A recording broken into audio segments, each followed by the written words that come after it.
ओम साई राम। लक्ष्मी कुमारी पुलपा का चैनल में आपका स्वागत है। इस चैनल के माध्यम से हम श्री शिरडी साई बाबा का सत्संग कर रहे हैं।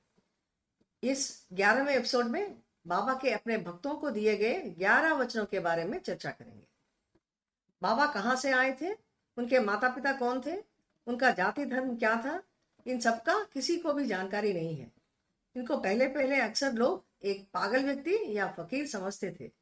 जैसे जैसे लोगों को उनकी दिव्य शक्तियों का अनुभव होने लगा, तब से उनको गुरु और भगवान मानने लगे। अब लाखों भक्त उनकी दिव्य कृपा दृष्टि पाने के लिए हर दिन शिरडी आ रहे हैं और उनकी एक झलक पाने के लिए भक्त तरस रहे हैं। बाबा ने अपने शिक्षाओं में भक्तों को स्वयं को महसूस करने के लिए कहते थे। दूसरों के बारे में कुछ बोलने से पहले अपने आप को समझने को कहते थे। तात्कालिक वस्तुओं पर लगाव न रखने को कहते थे।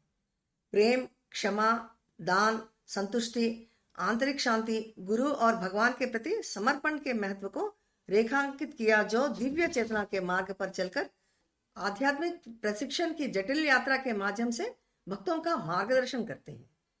जिस व्यक्ति को पहले कभी पागल या फकीर समझा जाता था, अब उसी व्यक्ति को लोग सदगुरु या भगवान मानने लगे और उनकी शिक्षाओं का और वचनों का पालन करके उनका आशीर्वाद पाना चाहते हैं। बाबा की रहम की एक नजर के लिए उनके भक्त बेताब हैं और इसे प्राप्त करने के लिए शिरडी आ रहे हैं। साईं बाबा ने पूजा करने के लिए कभी भी कुछ शर्तें नहीं बताए थे। वे अपने भक्तों को दैवीय आशीर्वाद के रूप में 11 वचन दिए थे। भक्तों का यह विश्वास है कि यह वचन उनके लिए वरदान है और भक्त यह मानते हैं कि यह 11 वचनों में हर समस्या का समाधान है, क्योंकि बाबा अपने भक्तों के दुख, दर्द और हर समस्या को मिटा रहे हैं। भक्त इन 11 वादों को बाबा की दिव्य उपस्थिति को देखने का एक साधन मानते हैं। बाबा अपने भक्तों को मन में दृढ़ता बनाए रखने और श्रद्धा और सबूरी के सिद्धांतों को पालन करने के लिए प्रोत्साहित करते हैं। बाबा के बताए गए शिक्षाओं के विशेषताओं को अपनाकर बाबा के भक्त इन 11 वचनों में बताए गए आशीर्वाद का अनुभव कर सकते हैं। आइए अब हम बाबा के दिए गए 11 वचनों का संदेश देखें। इन वचनों के द्वारा बाबा हमसे क्या वादा कर रहे हैं उसे देखें। बाबा का पहला वचन, जो शिरडी आएगा आपद दूर भगाएगा। जो शिरडी आएगा उसे कष्टों से मुक्ति मिलेगी। इसका मतलब है जो कोई भी शिरडी धरती पर पैर रखेगा उसके कष्टों का अंत हो जाएगा। कोई भी बाबा के इच्छा के बिना शिरडी नहीं जा सकता। यदि आप खुद को शिरडी में पाते हैं तो यह आपकी इच्छा नहीं है, यह आपको बुलाने की बाबा की योजना है। एक बार बाबा आपको शिरडी बुलाते हैं और जैसे ही आप पवित्र भूमि पर कदम रखते हैं, बाबा के समाधि मंदिर में प्रवेश करते हैं, आपके सभी दुख साईं बाबा दूर कर देते हैं। यह एक संकेत है कि एक बार जब हमें बाबा की इच्छा से शिरडी जाने की अनुमति मिल जाएगी तो हमारी कठिनाइयां दूर हो जाएंगी और हमें अपने दुखों से छुटकारा मिल जाएगा। बाबा ने अपने उन भक्तों की देखभाल की जिम्मेदारी ली है जो शिरडी आते हैं, समाधि के दर्शन करते हैं और पूरे दिल से उनके प्रति समर्पण करते हैं। जो लोग शिरडी की भौतिक यात्रा नहीं कर सकते, वे किसी भी स्थानीय साईं बाबा मंदिर में जा सकते हैं और शिरडी में उपस्थित होने के समान आशीर्वाद प्राप्त कर सकते हैं, क्योंकि बाबा सर्वव्यापी हैं। बाबा यह प्रतिबद्धता पूरी कर रहे हैं, इसीलिए उनके भक्तों का विश्वास बढ़ रहा है। दूसरा वचन, चढ़े समाधि की सीढ़ी पर, पैर तले दुख की पीढ़ी पर। एक बार जब हम समाधि मंदिर में प्रवेश करेंगे जहां बाबा का शरीर विश्राम कर रहा है, तभी हमारे सभी दुख समाप्त हो जाएंगे। बाबा हमारे पिछले कर्मों, वर्तमान जरूरतों और अनिश्चित भविष्य को जानते हैं। दुखी व्यक्तियों के समाधि मंदिर की सीढ़ियां चढ़ते ही बाबा उनके दुख दूर कर देते हैं और उन्हें आनंद और खुशी प्रदान करते हैं। कलयुग में हम सभी विभिन्न समस्याओं से जूझते हैं, चाहे वह शारीरिक, भावनात्मक या वित्तीय हो। ऐसे संकट के समय केवल सद्गुरु ही सहायता प्रदान करते हैं। जो लोग बाबा की समाधि के दर्शन करते हैं, उन्हें ऐसी परेशानी से राहत मिलती है। दिन प्रतिदिन भक्तों की संख्या में असामान्य वृद्धि बाबा के शब्दों की सत्यता दर्शाती है। बाबा का तीसरा वचन, त्याग शरीर चला जाऊंगा, भक्त हेतु दौड़ा आऊंगा। इस वचन में बाबा यह कह रहे हैं कि अगर मेरा भक्त कष्ट में होगा तो मैं भले शरीर में ना रहूं, लेकिन भक्त की रक्षा के लिए दौड़ा दौड़ा चला आऊंगा।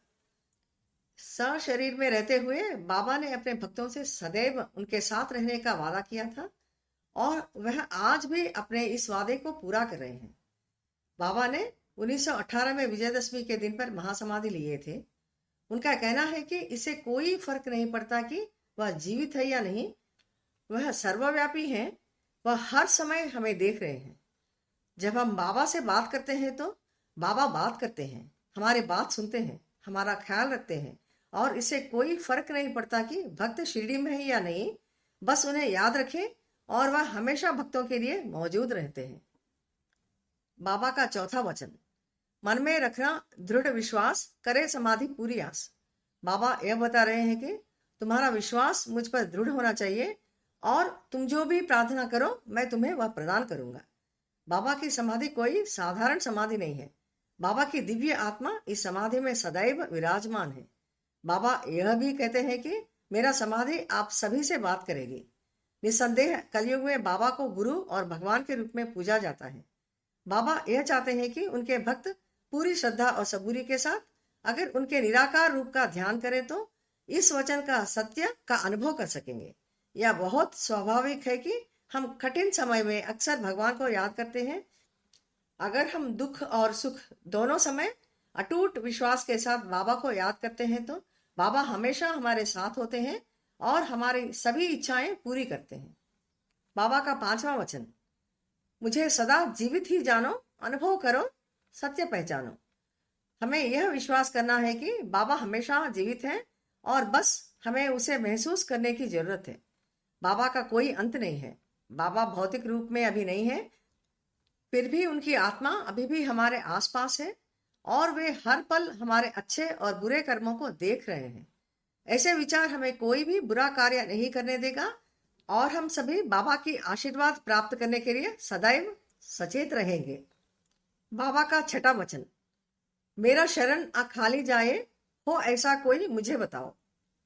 जो धर्म के मार्ग पर चलते हैं, जो स्वार्थी नहीं है, जिनकी दुनिया श्री साईनाथ के बिना अधूरी है, बाबा उन्हें बहुत प्यार करते हैं, उनकी मनोकामनाएं पूरी करते हैं। इसलिए कोई भी भक्त बाबा के आशीर्वाद से वंचित नहीं है। एकमात्र बात यह है कि हमें बाबा से ऐसा आशीर्वाद प्राप्त करने के लिए अपने आप को योग्य बनाना चाहिए। बाबा का सातवां वचन, जैसा भाव रहा जिस जन का, वैसा रूप हुआ मेरे मन का। बाबा ने कभी भी अपने भक्तों को यह निर्देश नहीं दिया कि वे उन अन्य देवताओं का अनुसरण ना करें जिनमें वे विश्वास करते हैं। बाबा अपने भक्तों से केवल यही चाहते हैं कि वे धर्म मार्ग पर चलें। जब भक्त अपने गुरु या देवी देवता का पूजा करते हैं, उस पर चिंतन करते हुए बाबा का दर्शन करते हैं, तो बाबा भक्त के गुरु या भगवान द्वारा वांछित रूप में प्रकट होते हैं और उन्हें आशीर्वाद देते हैं। बाबा ने कभी भी अपने भक्तों को अपना आशीर्वाद दिए बिना नहीं छोड़ा। बाबा का आठवां वचन, भार तुम्हारा मुझ पर होगा, वचन न मेरा झूठा होगा। साईं बाबा उन भक्तों की जिम्मेदारी लेते हैं जो उन पर अटूट विश्वास रखते हैं। वह अपनी उपस्थिति मात्र से उन्हें सांसारिक बोझ से मुक्त करते हैं। अंधों को दृष्टि, लंगड़ों को अंग और चपलचित्त लोगों के मन की शांति प्रदान करते हैं। बाबा अपनी उदी से भी लोगों को स्वस्थ करते हैं। अपने भक्तों की भलाई के लिए बाबा कई बार कष्ट सह लेते हैं और भक्त के प्यार पाने के लिए सदैव उत्सुक रहते हैं। जो लोग बाबा को प्राथमिकता देते हैं, उनके समस्याओं को बाबा व्यक्तिगत रूप से भी उठा लेते हैं। बाबा का नौवां वचन, असहायता लो भरपूर, जो मांगा वो नहीं है दूर। बाबा उनके भक्तों की सहायता करने के लिए तत्पर हैं। वे अपने भक्तों की सहायता के लिए आशीर्वाद का एक विशाल खजाना होने की पुष्टि करते हैं और इसे बाबा अपने भक्तों को देना चाहते हैं। बाबा बहुत उत्सुकता के साथ अपने भक्तों के आने का और उनको आशीर्वाद देने का इंतजार कर रहे हैं। अगर हम बाबा को मानते हैं तो हम हमारा दुख, दर्द, खुशी, बेचैनी, बाधाएं, इच्छाएं सब बाबा को बता सकते हैं, जैसे कि वे हमारे सामने खड़े हैं और हम बाबा का चमत्कार आशीर्वाद को प्राप्त कर सकते हैं। साईं बाबा उन भक्तों की जिम्मेदारियां निभाते हैं जो उन पर पूरे दिल से भरोसा करते हैं और उन भक्तों को सब कुछ प्रदान करते हैं जो वे चाहते हैं। बाबा का 10वां वचन, मुझमें लीन वचन मन काया, उसका कर्ज कभी ना चुकाया। अगर हम मनसा वाचा कर्मणा बाबा को मानते हैं तो सदैव बाबा उनकी रक्षा करते हैं। भक्तों की पीड़ा बाबा के दयालु हृदय पर गहरा प्रभाव डालती है। वे अपने भक्तों के आंखों से आंसू नहीं देख सकते। साईं बाबा दया के सागर हैं।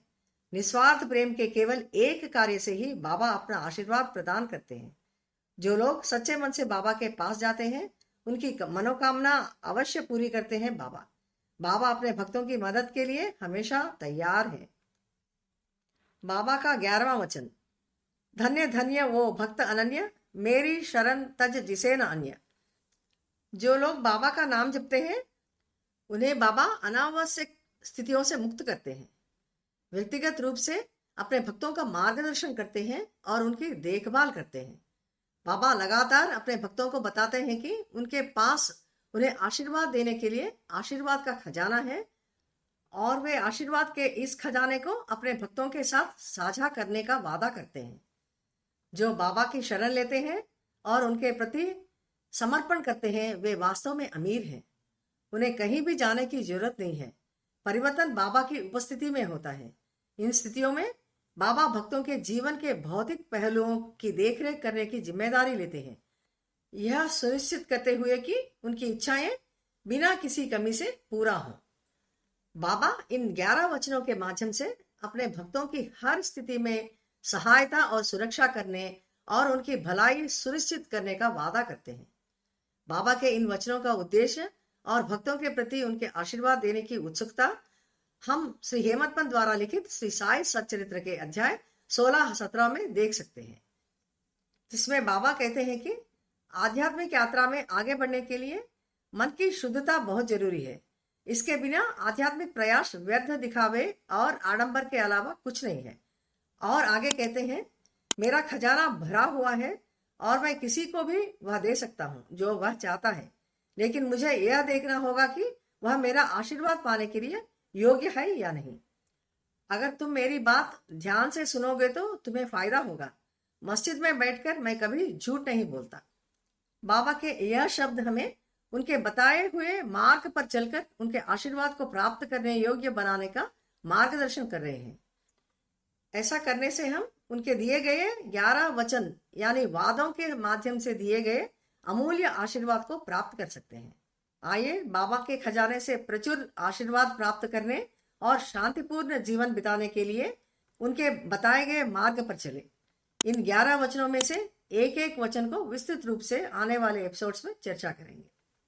मैं बाबा से प्रार्थना करती हूँ कि उनकी अपार कृपा हम सब पर हमेशा बरसाती रहे, हम सब स्वस्थ, खुश और अच्छा रहें।